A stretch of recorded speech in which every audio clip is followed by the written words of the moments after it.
To the failure, I said, my voice calm, slicing through the warm garden air like a blade. Who will no longer be paying for your wedding? The laughter died instantly. A single fork clinked against porcelain. My sister's smile collapsed. My father froze mid-toast. My mother's wine glass trembled. That moment didn't come out of nowhere. It was just the final scene in a play I never auditioned for but kept financing. They thought I'd stay silent, that I'd smile and write the check. Again. But that night I didn't just walk away. I walked out with every ounce of dignity they never thought I had. It wasn't always like this.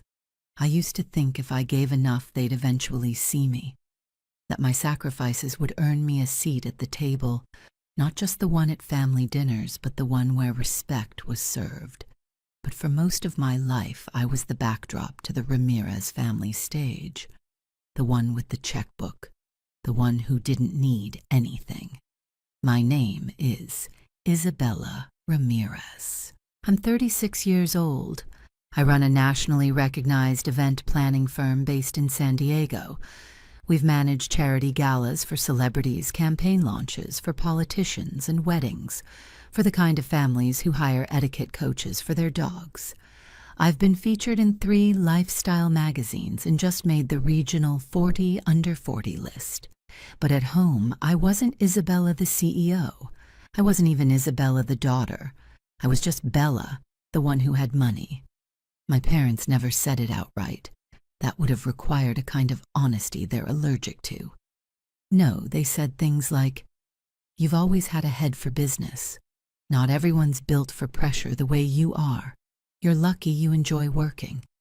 On the surface, it sounded like praise, but it wasn't about me. It was about them justifying every ask, every favor, every unspoken expectation that I'd step in, step up, and foot the bill. It started small. A couple $100 for a car repair when Dad's Camry stalled out. A utility bill Mom forgot to pay. They promised to pay me back next month, but next month never came. And I didn't press, because I thought giving meant love. Then came Marina, my younger sister by 4 years. Blonde, bubbly, beautiful in that effortless way that got her prom queen without trying. When she decided at 23 to start a home decor business, I wired her the startup funds, $20,000. No questions asked. 6 months later, it folded. Not a single thank you. No one blamed her. They said she was trying, that entrepreneurship is risky. But when I missed a family barbecue due to a last-minute client emergency, Mom said I needed to remember what really matters. They didn't care that I was building something from scratch, that I had employees depending on me, that my days started before sunrise and often ended long after midnight. When I finally bought my dream home, 3-bedroom ocean view condo, all mine, my dad walked through it once, nodded, and said, "You should really get some curtains. All that glass looks cheap." That was who I was to them. A provider, a background figure, the wallet with a pulse. Still, I kept showing up. Birthdays, holidays, hosting brunches, dropping off wine and gifts and receipts. I convinced myself I belonged, that the love was just quiet. But the truth is, quiet love doesn't ignore you. It doesn't ask without gratitude. It doesn't laugh when your name becomes a punchline. And the Ramirez family, they laughed. Like when Marina at her 28th birthday dinner smiled sweetly and said, "Bella's like our secret angel investor." Everyone chuckled, even me, because I didn't know how else to exist in a family that only acknowledged my worth through what I gave. Even when I tried to set boundaries, they wrapped their asks in guilt and sugar. "This will be the last time, sweetie. You're the only one we can count on. Marina's not as strong as you." They never once asked what I needed, never asked how I was holding up, never noticed when I stopped smiling in photos or when I canceled my own birthday dinner to cover payroll during the pandemic. I sold one of my properties to keep my company afloat. They never knew, never asked. but they always remembered to ask for more. When Marina got accepted to a wedding planning course in New York, Mom called like it was already decided. She needs to go, Bella. It's a once-in-a-lifetime chance.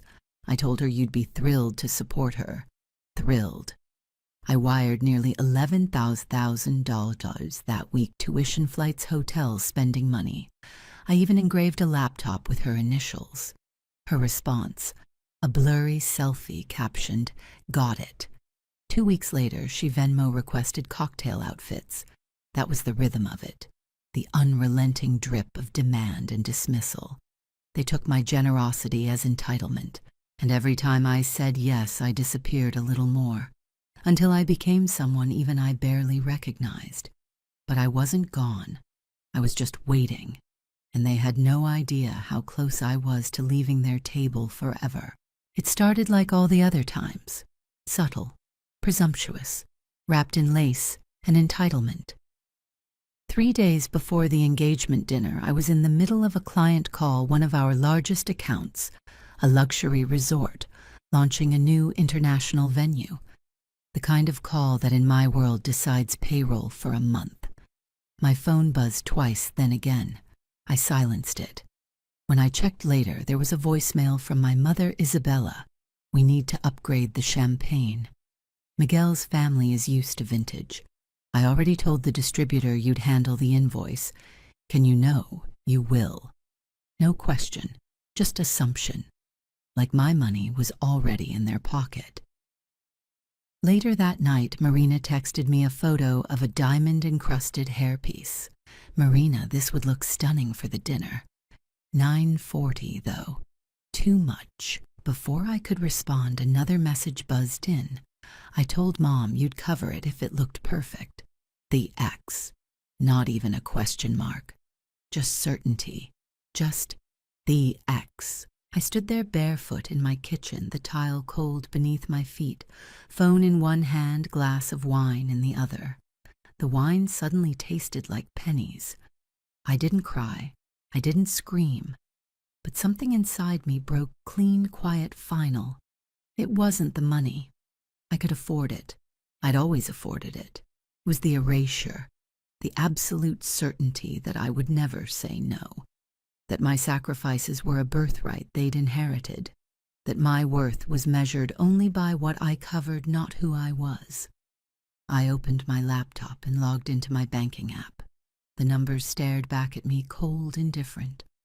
Over the past 12 months alone, Marina's design classes, Miguel's welcome dinner, my parents' new HVAC system, 3 family vacations I wasn't invited on, a reupholstered set of dining chairs for ambiance, $8,700 tuition, $2,000 travel expenses, $4,000 in gifts, clothes, wine, a string of forgotten IOUs with no interest and no memory attached. I tallied it all up. $70,000, $1,000 and plus gone. I opened a spreadsheet and named it What I Paid for Love. And in that moment, a new plan quietly took shape. Not revenge, not cruelty, just truth. For the first time, I wasn't going to make the night beautiful for anyone else. I was going to let it burn. The next morning, I confirmed all final invoices with the florist. The lighting tech, the valet, all booked under my name. All paid. The event would run smoothly. That was never in question. But I made one change, a single symbolic shift. I called the planner and moved my seat from the far end of the table where I usually sat, out of frame, out of the spotlight, to the center, directly across from Marina. It was subtle. No one would notice until it mattered, and it would matter. That night, I looked at myself in the mirror. Tailored navy dress, clean lines, no distractions, no apologies. I was done shrinking. They would see me, not the sponsor, not the helper, me, and I would not flinch. The sun dipped low over La Jolla, casting the sky in apricot and gold. My parents' garden had been transformed into something straight from a bridal magazine, string lights, like stars, orchids, in crystal vases, the scent of white roses floating on the breeze. It was flawless, and every flawless detail had my fingerprints, my credit card, and my silence all over it. Servers in white gloves passed hors d'oeuvres on mirrored trays. Miguel's family arrived early, gracious and refined. His father clapped my dad on the back. His mother admired the table settings I had sourced, selected and funded. I stood quietly near the center of the long dining table, the new seating chart folded in my purse. My place card now positioned directly across from Marina. She floated through the garden in a pearl gray gown tailored in Barcelona overnighted to California. A dress she chose, a dress I paid for. She looked like a princess. But even princesses forget who built the castle. I watched her flit from guest to guest, flashing that easy, polished smile. And no one knew, none of the guests, not even Miguel, what it took to make this night look effortless. I wasn't waiting for a thank you anymore. I was waiting for the moment. Dinner was served under the pergola candlelight, flickering music, humming wine poured into crystal glasses I rented from a boutique vendor downtown. Everyone complimented the ambiance I created. My mother took credit with a tight-lipped smile. My daughters helped a bit, she said when someone asked who styled the space. Helped. Like I'd carried in folding chairs. I sipped my wine. I didn't correct her. I didn't speak at all, because I knew what was coming. The toasts. My father rose first. He was always the MC at family events, loud, proud, performative. To Marina and Miguel, he said, lifting his glass, "May your marriage be as elegant as this evening." Applause. Then Marina stood. Her voice dripped with charm, her smile sparkling like her earrings. "To the Ramirez family," she said, pausing dramatically, "to love, legacy, and everything we've built together." Then she looked straight at me, and to everyone at this table.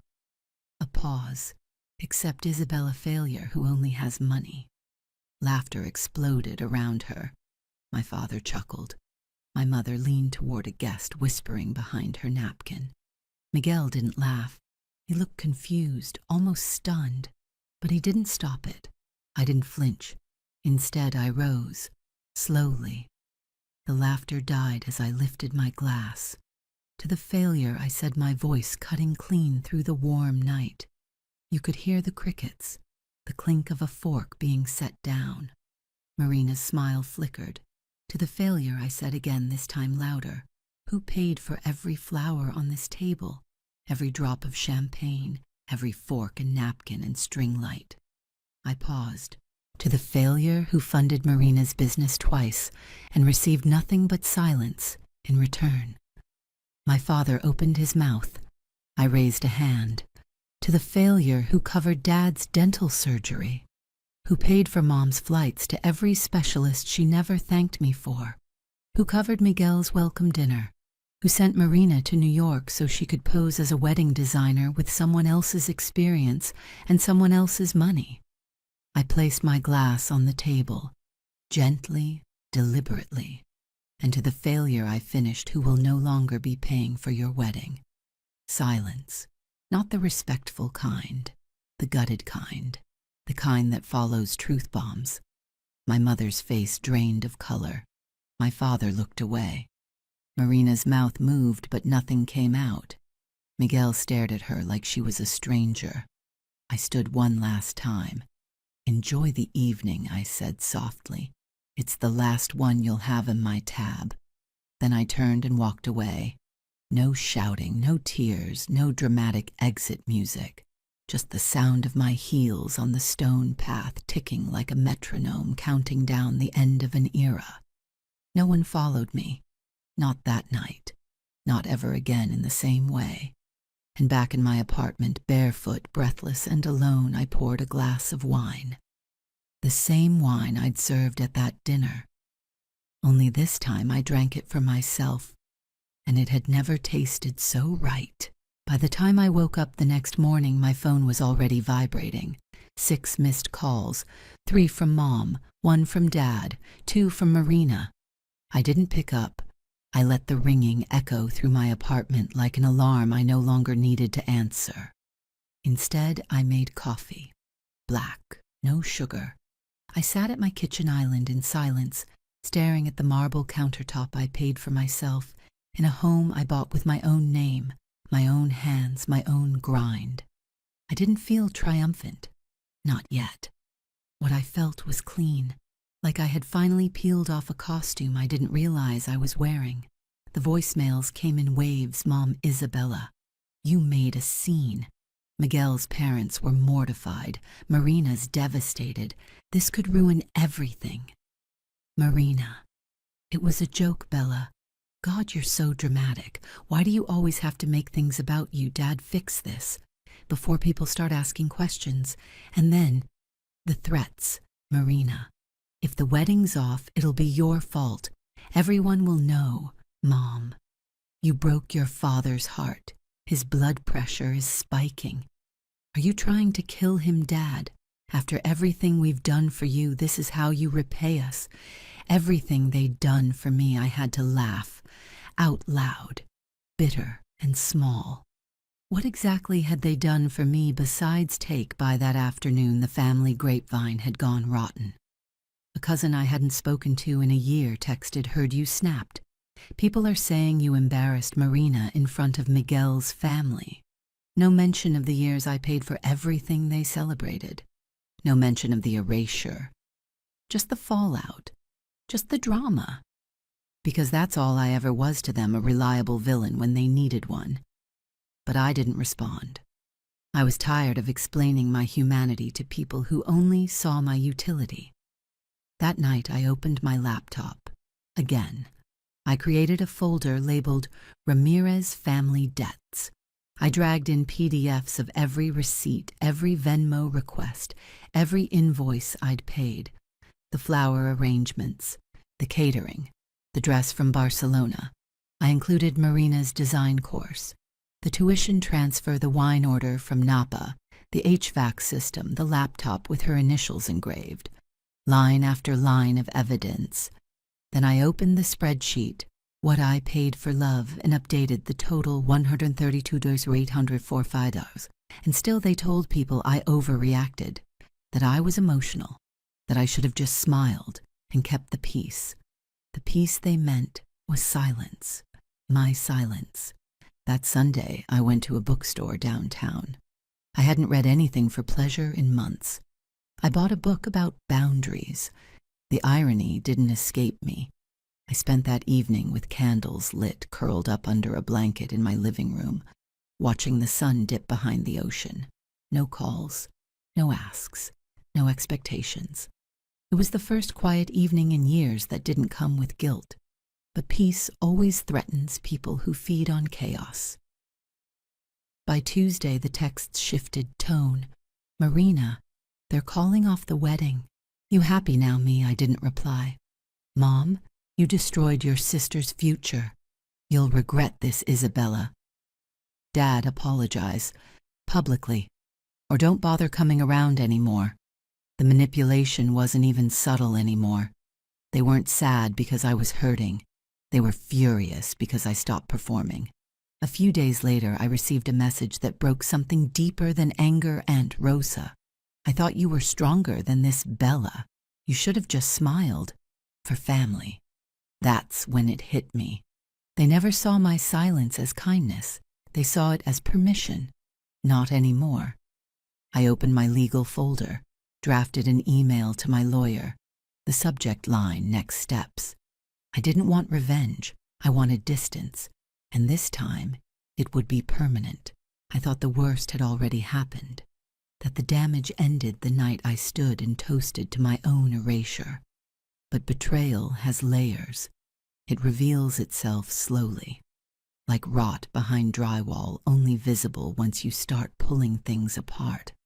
I was sorting through old storage boxes for my lawyer, gathering paperwork for my inheritance and financial claims when I found it. A small shoebox. I hadn't seen it in years. Inside, folded letters, old envelopes, and a thin binder labeled in my grandmother's soft handwriting, College Planning, Grandma Jean. My heart didn't just drop, it cratered. Grandma Jean was the only person who ever truly saw me. She used to send me cards with $20 bills tucked inside, notes that said, "This is for your dreams, baby girl," not for anyone else. She died when I was 17. After the funeral, my mother told me she hadn't left much, just a few knickknacks and old linens. My father had said we sold her cabin in Idaho. It wasn't worth keeping. We used the money to clear some debts. I believed them, because back then I still wanted to believe in them. But when I opened the binder, reality slammed into me like a car crash. Bank slips, legal correspondence, a notarized instruction. My grandmother had sold her rental property and placed $35,000 into a trust, in my name, to be used solely for my college tuition and relocation expenses. I never saw a penny. They never told me. They stole it. I sat on the floor holding that paper, hands trembling, not just from rage but grief, not for the money, for the memory, for the moment that should have reminded me I was loved, chosen, believed in. They took that from me and used it to pay off a credit card. My lawyer didn't blink when I showed her the binder. "This is a case," she said flatly, "misappropriation of inheritance, and it's documented." That week we sent a formal letter to my parents, calm, precise. We laid out the legal terms, attached the trust documents, gave them a deadline to respond. They didn't. But Marina did. She left me a voicemail, her voice strained, brittle. "Bella, I didn't know about the trust, okay? Don't punish me for their mistake. Just don't take this further. You'll destroy what's left of the family. What's left, they destroyed it when they chose silence over honesty, image over integrity, control over connection." That moment, sitting on the floor of my apartment, I realized something deeper than fury. They hadn't just stolen money. They'd stolen my right to know someone believed in me. Grandma Jean had fought for me, quietly, lovingly, and my parents erased her. But I would not erase myself. Not anymore. It's been 18 months. 18 months since I lifted a glass and cracked the glass ceiling of my family's delusion. Since I stopped funding my own erasure. Since I stopped mistaking endurance for love. The legal case moved slowly. Civil proceedings always do, but we never had to go to court. My parents, always more afraid of public shame than justice, chose silence over resistance. They settled, quietly. I recovered the $35,000 from Grandma Jean's trust, along with a written acknowledgement that the funds had been redirected without consent. They called it a miscommunication. I called it theft. But the victory wasn't financial. It was emotional. I no longer scan my phone in dread of texts that begin with "Sweetheart, I was wondering if you could help." I no longer walk into family events feeling like a bank wrapped in lipstick. Because I stopped going.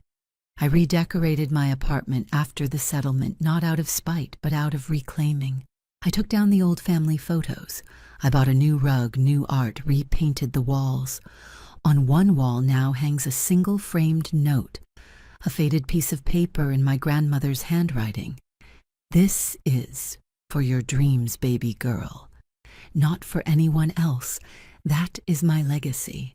Not what they stole, but what I chose to protect." Marina tried reaching out, at first with rage, then guilt, and finally nostalgia. "Remember when we made blanket forts in the living room?" she texted once. "You're still my sister." But every "I miss you" came with an attachment. Help with a lease, co-sign a business loan, just a little support while I get back on my feet. Every olive branch had a price tag. I declined all of them. Because my boundary wasn't an episode, it was permanent. My parents still pretend nothing happened. They send out Christmas cards with me cropped out. They tell family I'm just busy with work. Let them. I'm not interested in correcting their fiction anymore.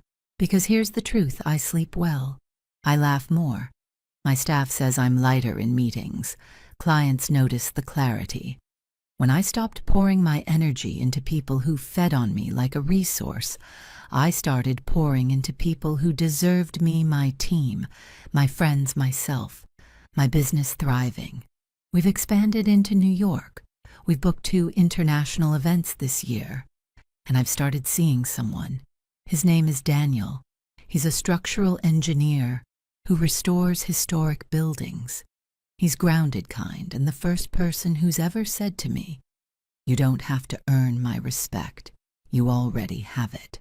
Sometimes I still feel echoes of that dinner, the hush after my toast, the ache I carried for years like a bruise no one believed in. But then I remember the moment I walked away, the moment I chose truth over tradition, self-respect over performance, and I realize I was never the failure. I was just the only one willing to carry everyone else, and when I stopped, the entire illusion collapsed. So here's my final toast to the girl who thought love had to be earned, to the woman who learned it never did, to the freedom that didn't come from being loved by the right people, but from loving myself enough to leave the wrong ones. Cheers, Isabella. You saved yourself, and you didn't owe them anything. Have you ever loved people who only loved what you gave them? Drop your story in the comments. And if this hit close to home, hit subscribe. And remember, silence isn't strength unless it ends.